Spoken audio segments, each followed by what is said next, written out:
হাবিবের এমন এক কিতাব যেটা আমি আল্লাহ আর কাউকে দেই না, শুধু আপনার উপরেই নাজিল করলাম। এই কিতাবটা শুধু আপনাকেই দিলাম, আর কাউকে দেই না আমি।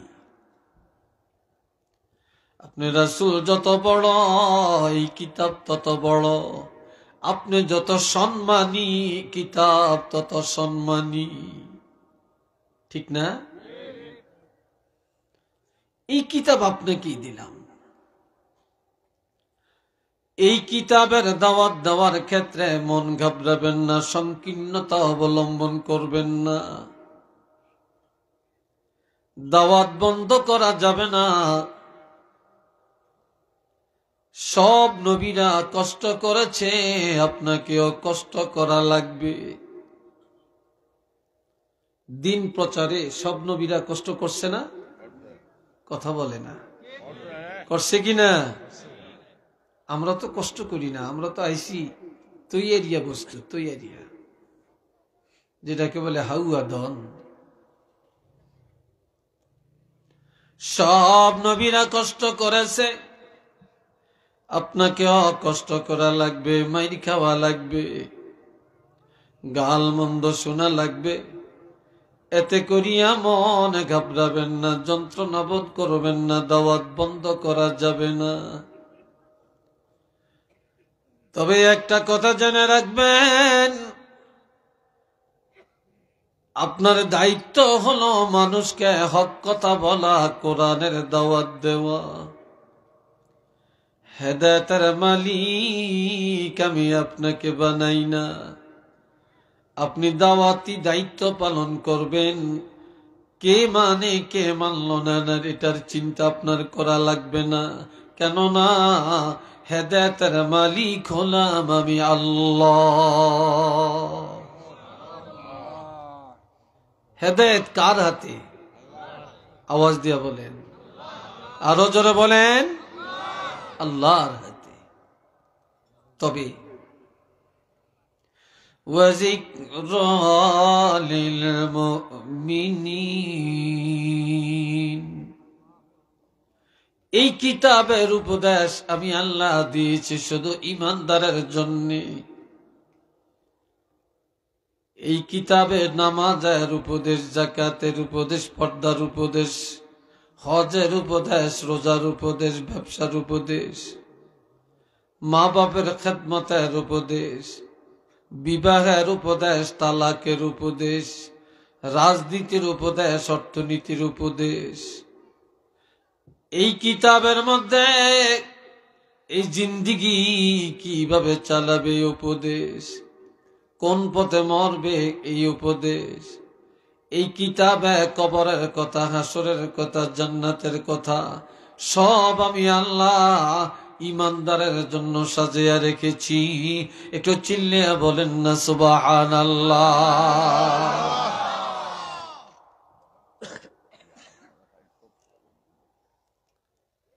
আল্লাহ,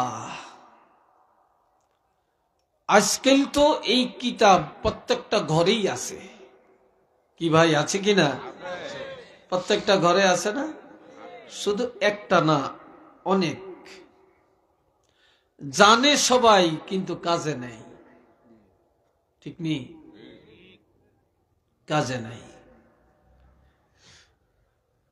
বাবা জেরানে আমার প্রাণের নবী রহমাতুল লিল আলামিন একদিন সাহাবায়ে কেরামদের কাছে বললেন যে আমার সাথে আল্লাহর এমন একটা কথা হয়েছে, বন্দার এমন একটা কাজে আল্লাহ সবচাইতে বেশি খুশি। কি কাজে আল্লাহ খুশি আমি কি তোমাদেরকে বলবো? সবাই বললেন ইয়া রাসূলুল্লাহ, বলেন, আমরা জানতে চাই। নবী বললেন, আমার উম্মতেরা যখন মনে প্রাণে মহব্বতে কোরআন সহিভাবে তেলাওয়াত করে, কোরআন তেলাওয়াত করলে আল্লাহ যতটা খুশি হন, এতটা খুশি আর কোনো কাজে নাই।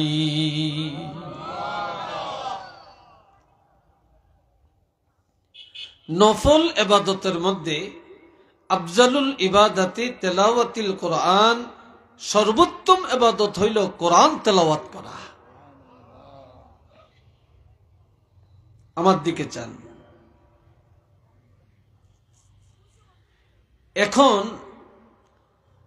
নবী এই 30 পারা কোরআন যখন পাইলেন, নবী নিজে এমন ভাবে তেলাওয়াত করেন, এশার নামাজ পড়ে কোনোদিন কিছু খাইতেন, কোনোদিন কিছু না খেয়ে 2 রাকাত নফল নামাজের নিয়ত করতেন। বলেন কয় রাকাত?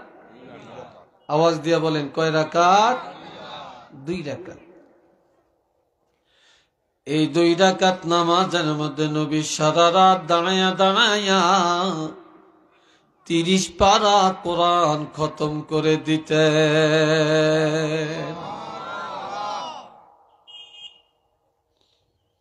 আর এখন তো মাশাআল্লাহ কোরআন তেলাওয়াতের কথা শুনলে জ্বর উঠে, শরীরে তাপ আসে।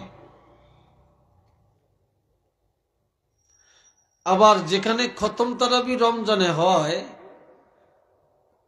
প্রথম 2 দিন 3 দিন যথেষ্ট মুসল্লি মসজিদে, 5-7 দিন পরে আর চাইরানি মুসল্লিও থাকে না। কই গেছে? কয়েক বিরক্ত লাগে, এত লম্বা সময় নিয়ে কি নামাজ পড়া যায়? এতক্ষণ কি দাঁড়িয়ে থাকা যায়? কই কোথায় আছে? নামাজ পড়ে না? হ্যাঁ পড়ে, ওই মসজিদে, ওই যে ছোট ছোট সূরা দিয়া আধা ঘন্টা শেষ করে ফেলে, সেখানে আছে। মসজিদে নববীতে আর বাইতুল্লাহ শরীফে এই 20 রাকাত তারাবি নামাজ পড়তে 2 ঘন্টা সময় লাগে। একটা লোক বলে না একটু বিরক্ত লাগে? বিশ্বাস হয় আপনাদের? কেউ বলে না যে বিরক্ত লাগে।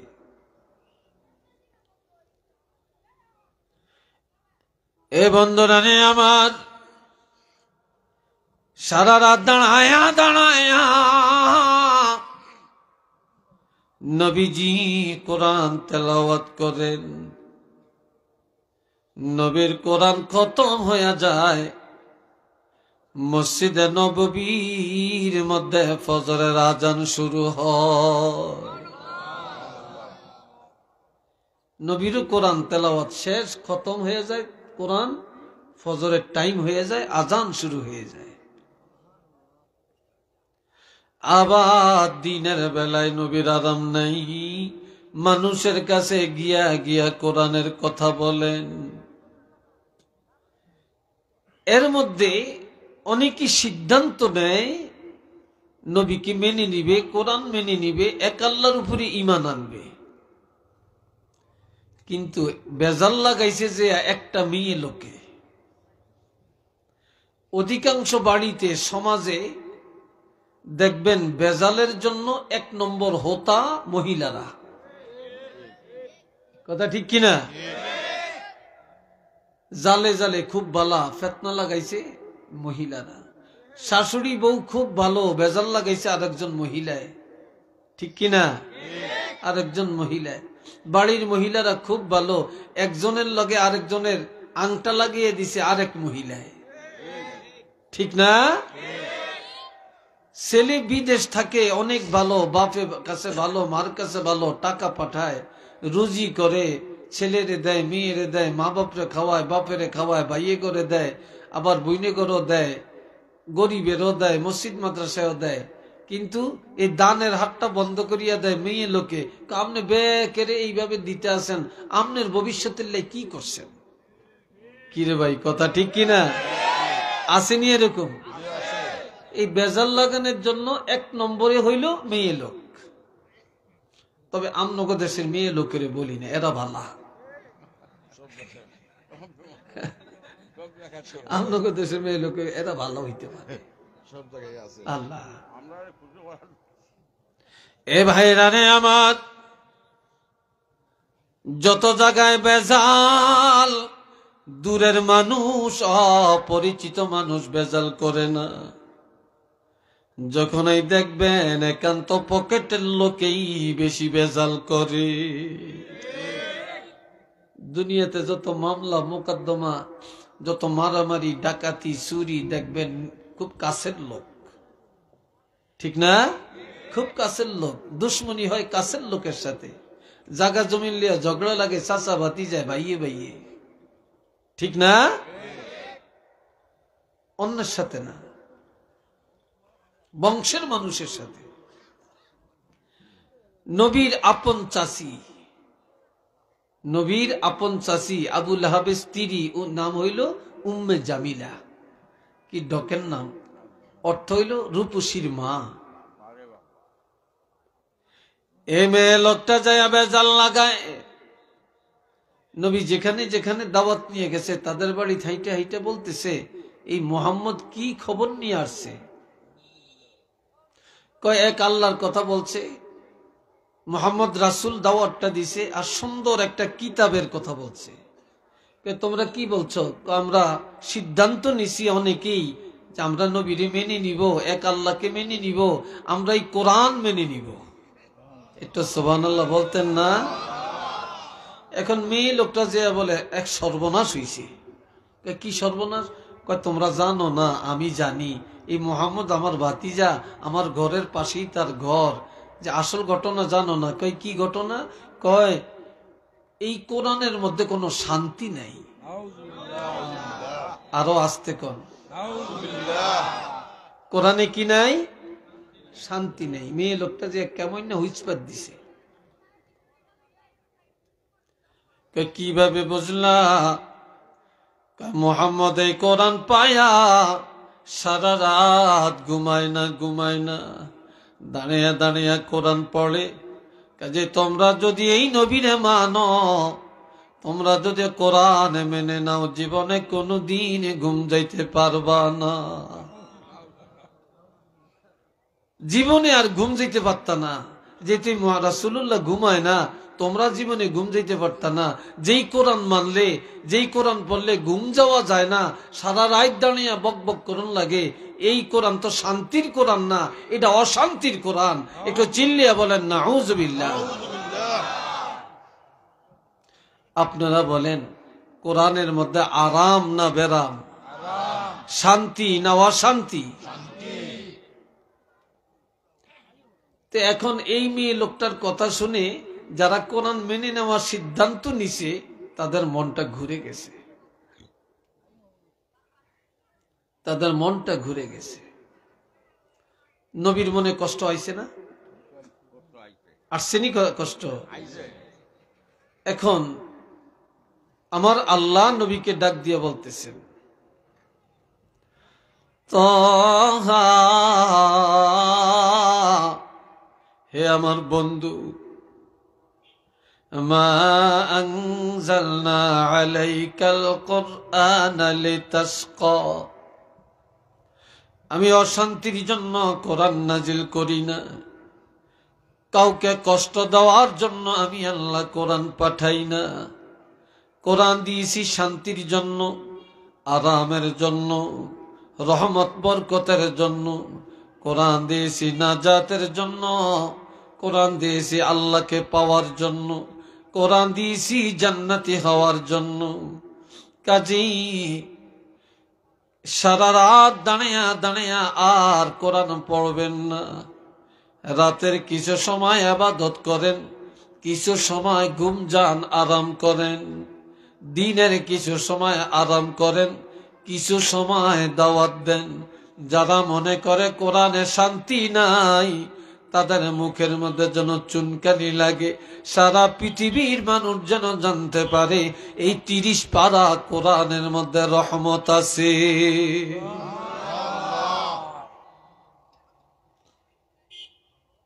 তবে ওইখান কিছু মানুষ হিসমিসে রয়েছে, পিছনে এমনি চেয়ে থাকে। আমার কথা বুঝেন আপনারা? হ্যাঁ, আমি একটু ধীরে কথা বলি, আস্তে কথা বলি। আমি অত ঘন বলি না, আর অত চিল্লাইও না। কথা বুঝছেন? আল্লাহ তবে ইল্লা তাযকিরাতাল লিমান ইয়াখশা, যাদের অন্তরে খাউফে ইলাহি বা আল্লাহর ভয় আছে, তাদের জন্যই কোরআনের উপদেশ, তারাই উপদেশ মানিয়ে নিবে।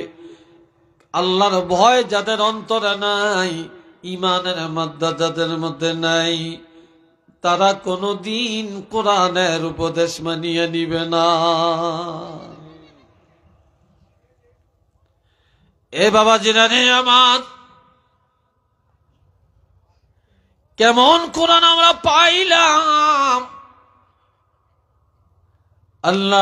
আমার আল্লাহ বলেন, হুয়াল্লাযী আরসালা রাসূলাহু বিল হুদা ওয়া দীনিল হক লিইয়ুযহিরাহু আলাদ দীনি কুল্লিহি ওয়ালাউ কারিহাল মুশরিকুন।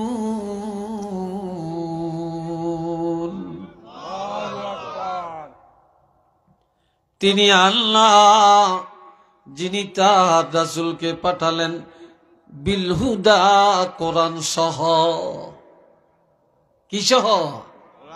আমাদের নবী যেদিন দুনিয়াতে আসছেন খালি হাতে আসেন না, নবী কোরআন নিয়ে আসছেন। চিল্লিয়া বলেন, কি নিয়ে আসছেন? এই ছাত্ররা, মাদ্রাসার ছাত্ররা, তোমরা এক জায়গায় থাকবা, হাঁটাহাঁটি করো না, হাঁটাহাঁটি করো না।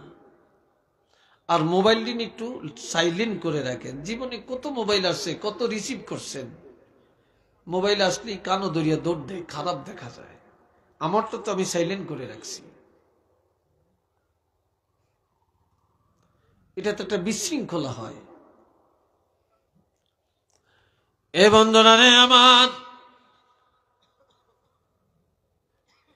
কেমন কোরআন আমরা পাইলাম? আপনাদের এই লালাবাজার থেকে এই রাস্তা দিয়া বালকির রাস্তায় কত মেম্বার যায়, চেয়ারম্যান যায়, এমপি যায়, মন্ত্রী যায়, নেতা যায়, ওসি যায়, দারোগা যায়, এসপি যায়, ডিসি যায়, কত শিল্পপতি, কোটিপতি, লন্ডনী, আমেরিকান পার্টি যায়। কিন্তু এমন কথা কেউ বলতে পারবে না, এতগুলো ধনবান, বিত্তবান, এত নেতা, এত শিক্ষিত, এত সুধী রাস্তা দিয়া যাওয়ার কারণে এই ভালকি গ্রামের কবরের আযাব মাফ হইয়া গেছে। কেউ বলতে পারবে? কথা কয় না, পারবে? কিন্তু আমার নবী বলেছেন, ক্বালা রাসূলুল্লাহি সাল্লাল্লাহু আলাইহি ওয়াসাল্লাম, ইন্নাল আলিমা আও মুতাআল্লিমা ইযা মাররা আলা ক্বরিয়াতিন ইউরফাউ আনহু আযাবুল কবরি 40 ইয়াওমা। কোন এলাকায় একজন কোরআনের আলিম অথবা একজন হাফেজ কোরআন অথবা একজন তালিবুল ইলম যদি হাঁটিয়া যায়, ওই এলাকার কবরের আযাব আমার আল্লাহ 40 দিনের জন্য ক্ষমা করে দেয়।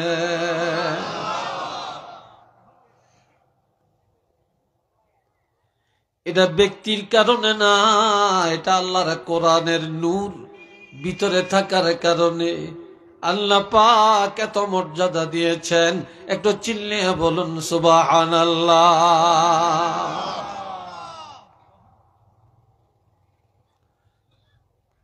কি দাম, কি সম্মান, কি ইজ্জত! ওলি আল্লাহ মানেননি আপনারা? আজকাল তো বহু মদা পাগল আছে, ওলি আল্লাহ বিশ্বাস করে না। এই দুনিয়ার একজন জিন্দা ওলি, আর একজন ওলি আল্লাহর কবরের পাশে দিয়া যাইতেছিলেন। হঠাৎ করে শুনলেন কোরআন তেলাওয়াতের আওয়াজ শোনা যায়, থমকে দাঁড়ালেন। ডানে বামে সামনে পিছনে তাকিয়ে দেখেন কাউকে দেখা যায় না। চিন্তায় পড়ে গেলেন, কোরআনের আওয়াজ কোত্থেকে আসছে?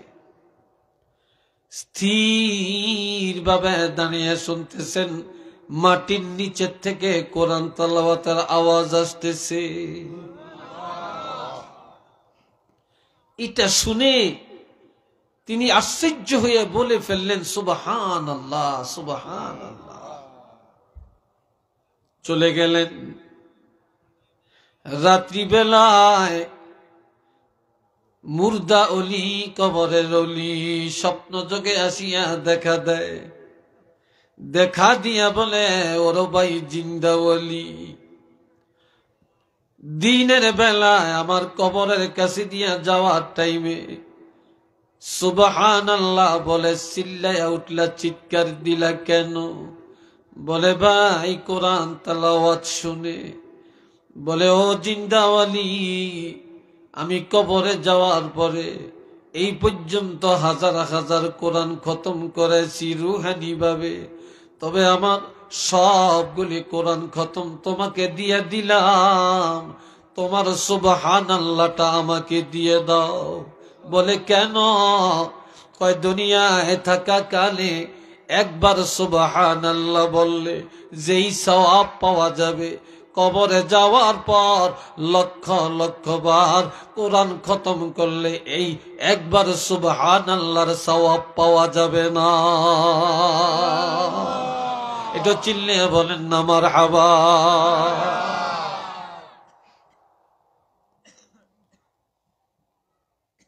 আল্লাহ কি দামি কথা! এই জন্য আমার নবী বলেছেন, قال رسول الله صلى الله عليه وسلم لا تجعلوا بيوتكم مقابر إن الشيطان ينفر من البيت الذي تقرأ فيه القرآن। এক জায়গা থেকে দুইজন তিনজন করে উঠেন, কি বিরক্ত লাগে উঠছে নাকি? হ্যাঁ, কষ্ট পাইতেছেন আপনারা? এটা কেন?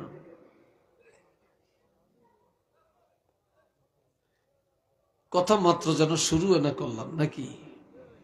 না 3 ঘন্টা হয়ে গেছে? হ্যাঁ, এ ভাইরা রে আমার খেয়াল করেন, আমার নবী বলেছেন, ও মুসলমানেরা, তোমাদের ঘর কবর বানাইও না, ঘরের কবর বানাইও না। কেন? আজ মুসলমানের ঘরগুলি গোরস্থান, গোরস্থানে যায় সালাম দিলে জবাব পাবেন না, গোরস্থানে গেলে কোরআন তেলাওয়াতের আওয়াজ পাবেন না, কবরের মধ্যে জিকির নাই, কবরের মধ্যে দুরুদ নাই, কবরের মধ্যে কোনো ইবাদত নাই। আসেনি কোনো ইবাদত? কথা কন নাই। যেই ঘরের মধ্যে ইবাদত নাই, যে ঘরে কোরআন তেলাওয়াত নাই, এটা কবর। ঠিক নি? নবী বলেছেন, ঘরগুলা কবর বানাইও না রে, তোমাদের ঘর ইবাদত খানা বানিয়ে দাও, জিকিরের কারখানা বানিয়ে দাও। আর যেই ঘরে প্রতিদিন কোরআন তেলাওয়াত হবে, ওই ঘরে থেকে শয়তান দূর হয়ে যাবে, আযাব গজব হিংসা দূর হয়ে যাবে। নবী আরো বলেছেন, ইন্নাশ শাইতানা ইয়ানফিরু মিনাল বাইতিল্লাযী তাকরাউ ফীহি সূরাতুল বাকারা। যে ঘরে প্রতিদিন সূরা বাকারা তেলাওয়াত করা হয়, ওই ঘরের থেকে শয়তান দূর হয়ে যায়, ওই ঘর আল্লাহর রহমতে পরিপূর্ণ হয়ে যায়। আরেক হাদিসে বলছেন, ইন্নাশ শাইতানা ইয়ানফিরু মিনাল বাইতিল্লাযী তাকরাউ ফীহি সূরাতুল ইয়াসিন। যে ঘরে সূরা ইয়াসিন তেলাওয়াত হয়, শয়তান দূর হয়ে যায়, ৮০,০০০ রহমতের ফেরেশতা এসে যায়। একটু চিল্লিয়ে বলেন আল্লাহু আকবার।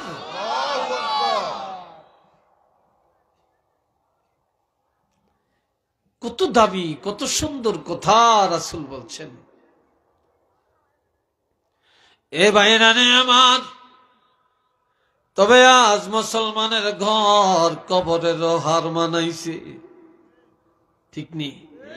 কবরের মধ্যে ডিশ লাইন নাই, আমাদের ঘরে আছে। ফেসবুক নাই, আমাদের কাছে আছে, পকেটে পকেটে আছে। আসিনি?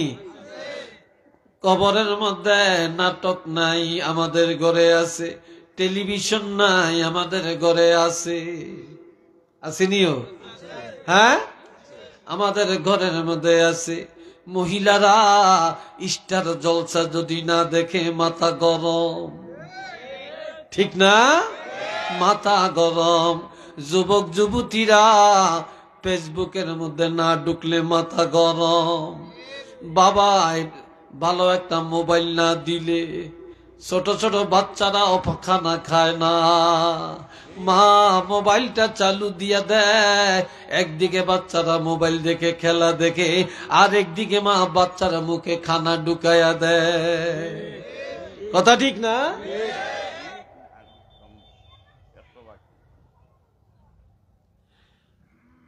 আল্লাহ বাবাজি নানে আমার,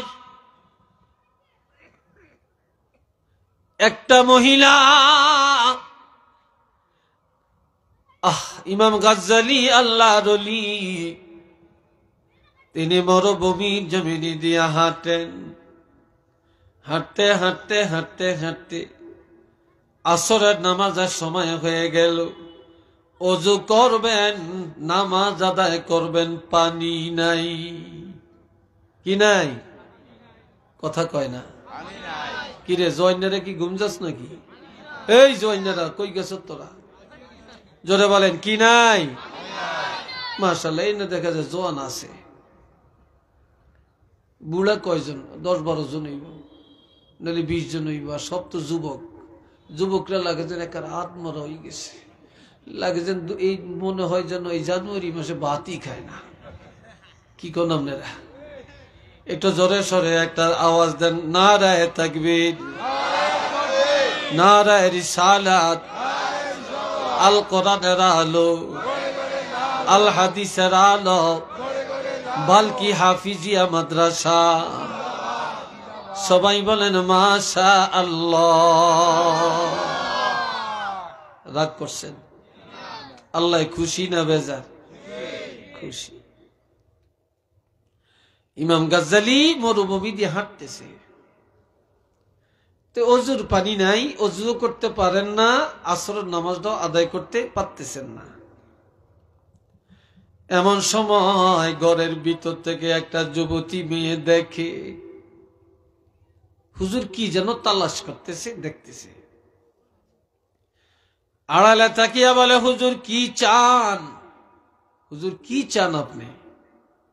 আল্লাহর ওলি বলে, মা পানি চাই, আমি ওযু করব গো মা, নামাজ আদায় করব। মেয়েটা বলে, হুজুর দেখেন আমাদের বাড়ির পূর্ব দিকে একটা পুষ্কুনি, পুষ্কুনির মধ্যে পানি আছে কিনা দেখেন। আসলে পুকুরের মধ্যে পানি নাই, মেয়েটাও জানে। এরপরও বললেন, দেখেন পানি আছে কিনা। আল্লাহর ওলি দৌড়াইয়া গেলেন, যে দেখে পানি নেই। কি নাই? পানি নাই, পানি নাই। এসে বলে, মা তুমি বললা চাইতাম পানি আছে নি, তালাশ করে দেখলাম গো মা, পানি তো নাই। কি নাই? পানি নাই, পানি নাই। মেয়েটা বলে, আল্লাহর ওলি পানি পাবেন, আপনি যেখানে আছেন এখানে দাঁড়ান। মেয়েটা দৌড়াইয়া যায় শুকনো পুষ্কনির মধ্যে একটু থুতু ফেললেন। কি ফেলছেন? থুতু ফেলাইছেন। থুতু নিক্ষেপ করার সাথে সাথে শুকনা পুষ্কনির তলা দিয়া পানির জোয়ার এসে যায়। মুহূর্তের মধ্যে পুরা পুষ্কুনি পানি ভরপুর হয়ে যায়। আল্লাহর ওলি দৌড়াইয়া যায় ওই পানি দিয়ে ওযু করেন, ওই দিনের আসরের নামাজ আদায় করেন।